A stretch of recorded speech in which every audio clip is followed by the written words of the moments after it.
Hi guys, welcome back to another video. Today we are doing our Smackdown review for June 2nd, 2023.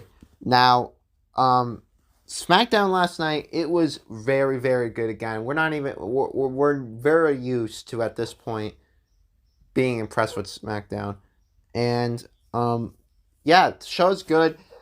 It was headlined by the stuff at the end and the middle of the show. There were two segments. They're not even matches. There were two segments that blew this show away.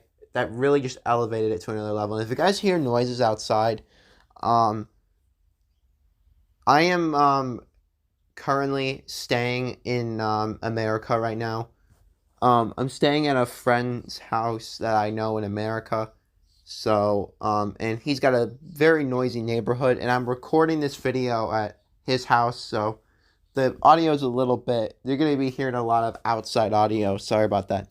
But the show kicked off with the Brawling Brutes versus Theory and Pretty Deadly, which is an awesome six-man tag match. And the match went like 20 minutes. Like, that right there is extremely shocking. Like, me personally, I would have guessed that this would be 11 to 12 minutes at the most. But WWE really, Triple H really delivered the goods. And it just seems like that Triple H is high on Pretty Deadly already. Or Shawn just pointed a gun to Triple H's head and he's like, push Pretty Deadly, push them. And this match was great. And as you can see by the photo here, we had a triple white noise, which was really, really good. But Pretty Deadly, they are already fantastic heels. They are playing their role perfectly. It's almost like we're watching them in NXT still, which is exactly the point. All the call-ups should not have a gimmick change just because they're on the main roster. They got here in the first place because of their gimmicks, and they should not be changing. Pretty Deadly faked to be Alton Prince put the ring apron over his face, and he wasn't the legal man. So, but Reg is like, "Oh my God, here's the guy for the taking," and the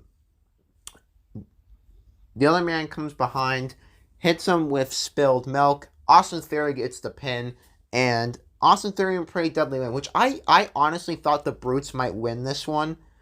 You know, Pretty Deadly might take the fall, but they didn't. Austin Theory and Pretty Deadly won, which I like. Austin Theory getting the pin, whatever. It doesn't matter. They pinned Ridge Holland.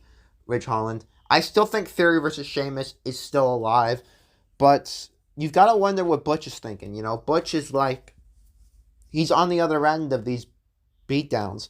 And this match just really proved to a lot of people that Pretty Deadly is a real deal. And I honestly think that Pretty Deadly are already getting a good reaction heel-wise.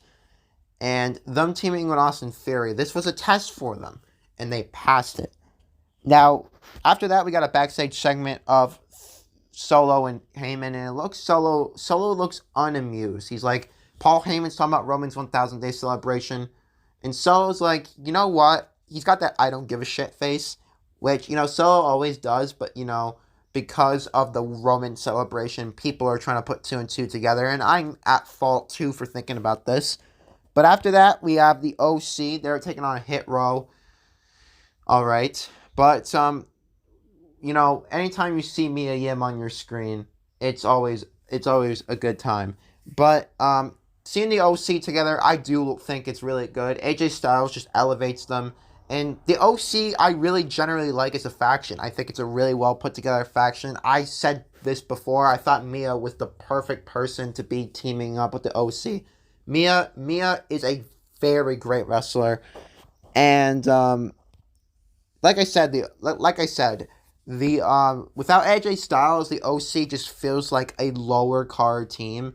With AJ Styles, they actually feel like a threat. But they were taking on Hit Row, and the OC won. There's no surprise there. Top Dollar tried to get involved. AJ Styles needed something to do tonight, so he hit a phenomenal forearm on him. It looks like, and if you guys were on Twitter, Mia Yim is very good at Twitter because she roasted the hell out of B-Fab. Like, BFAB struck back, but Mia Yim was going insano on her. And honestly, I'm on Twitter, so I got a perfect seat to this like Twitter feud. This made this match more interesting to me. And yeah, you know, if you guys don't know about the Twitter beef, pretty much Mia mentioned Hit Row being nothing without Swerve. And that right there, it's the kill shot. As soon as Mia said that, it's the kill shot. It's over. But at the same time, this rivalry better be over after this match. We don't need the OC to be subjected to Hit Row. Next up, we got something on Raw. Seth versus Damian Priest. There was an open challenge. Damian Priest answered it in like 5 minutes. I'm not a huge fan of open challenges being answered before the show. I think it keeps the people talking that you could have this before the show, but whatever. I'm going to be in person for that, and I just got to say that Damian Priest versus Seth Rollins is going to be a 5-star match. Damian Priest is on a utter tear right now of good matches, and literally against debatably the best big match wrestler right now, Seth Rollins.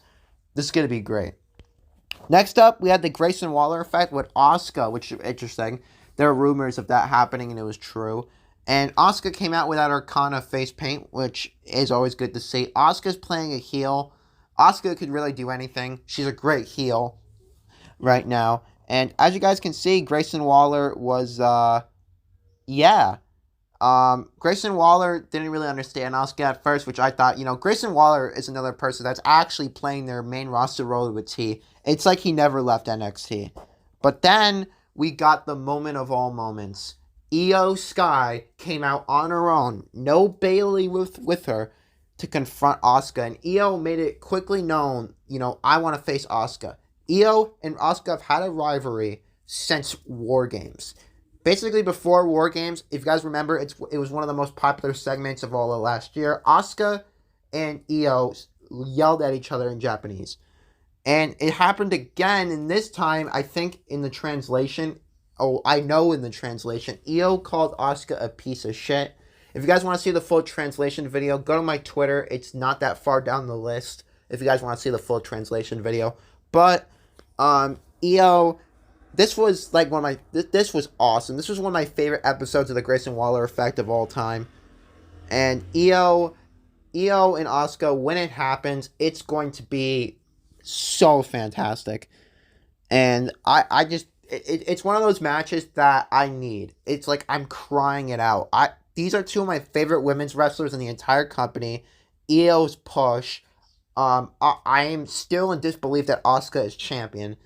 This match needs to happen at SummerSlam. This match definitely looks like it could happen at SummerSlam. And since Io came out first, that just proves that Io is just not afraid of Asuka. Io is willing to step right up. And, Bianca kind of needed to attack Asuka from behind. Io is not afraid of Asuka. Remember that. But, everyone came into the ring. Zelina had a promo. Lacey Evans. Bailey came out separately from Io, which is an interesting detail. Grayson Waller said it was the best time in his life. I wouldn't be surprised. If all these women were in the ring, I would love my job as well. The next thing on the agenda is to get Grayson Waller a match, which I think will happen soon, and I think it will be against AJ Styles. But this was so fantastic. This was such a great build to the Money in the Bank ladder match. I loved it. And one more picture of Bailey, because obviously.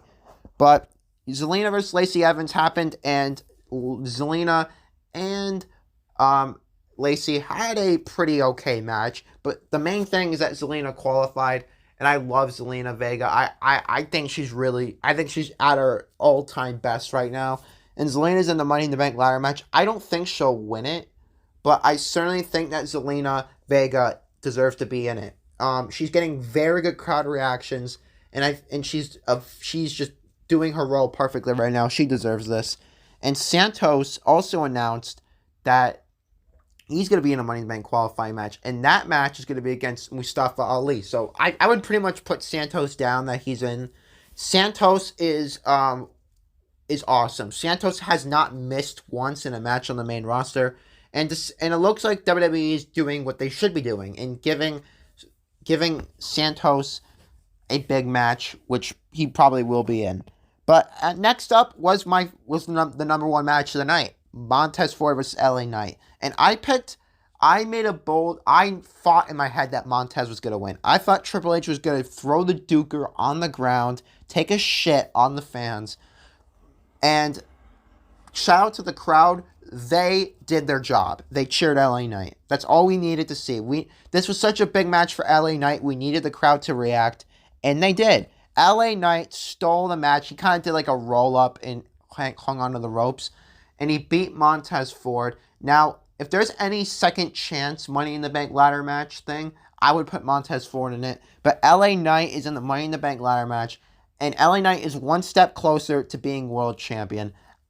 This is such a big deal because the LA Knight push is finally underway. The train has left the station, and all we need now is LA Knight to win, to get the briefcase. And to be honest with you, I wouldn't mind him I think he should be cashing in on the World Heavyweight Championship. That's my opinion on it. So next up, we got more Money in the Bank qualifying matches. Butch versus Baron Corbin. Butch is going to probably win. Santos versus Mustafa Ali, which is going to be amazing. Santos should win that. Michin versus Bayley, which is another situation that both of these women should be in the Money in the Bank match. Bayley's going to win. Shanti versus Io is an alright match. Io is going to win as well. But Michin versus Bayley, I really, really wanted both in the match. I think Mia would be perfect because Mia right now basically has nothing to do. Well, she has something to do, but, wrestling-wise, she has nothing to do. But Michin versus Bayley is a chance. I think they should give Michin versus Bayley a decent amount of time. And also, Shotzi versus Io Sky is really good because I honestly think there's just so many wrongful haters about Shanti's in-ring ability.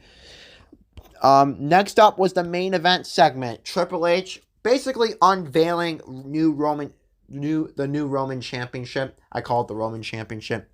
The 1,000-day title. And there it is. Roman is holding it up. No longer are we going to have Roman 2 belts. We're going to have Roman 1 belt. And I just got to say right now, I do not like this. It looks like mustard.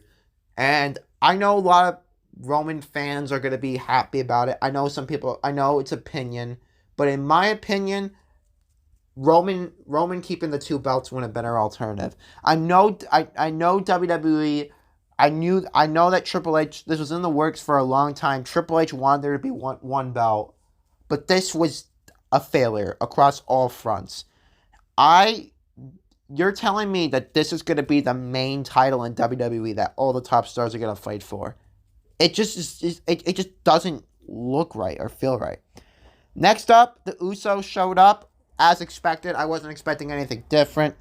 And Jimmy Uso cut one of the promos of the year. He's like, that guy's my brother, Solo's my brother, Roman, you're ruining the family and all that. We're trying to knock some sense into you. We're not trying to hurt you. We're trying to knock some sense into you. It was just, Jimmy was spitting straight facts. And when Solo joined on the Usos side, Roman caved in.